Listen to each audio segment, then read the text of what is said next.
Now, this is where our friendships come in as well here on earth.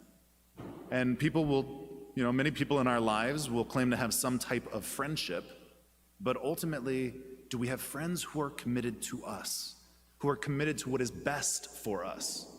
Because as I mentioned, we could have friends who take us in the wrong direction, or we could have friends that take us in the right direction. So there's a philosopher by the name of Aristotle, and he says that there are three kinds of friendships.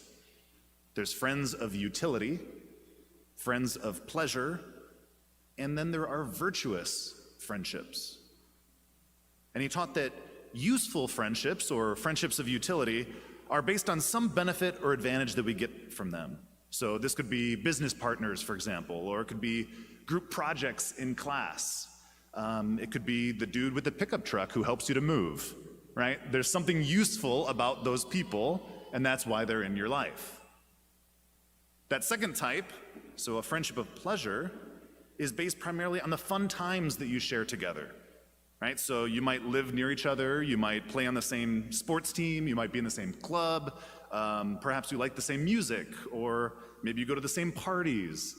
Whatever it might be, that is the bond that unites you in those moments. And so all of us are going to have those two types of friendships, right? We're all going to have useful friendships, and we're also going to have friendships of pleasure. But what Aristotle says is that those are the most fragile type of friendships that we can have, because they're based on our circumstances. So if you move away, or you go to a new school, or you change classes, or you change your job, right? Because your circumstances change, a lot of times those friendships fall away because the circumstances now are different. And so he says, if you want to have deep, abiding, lasting friendships, then you need to form what are called virtuous friendships.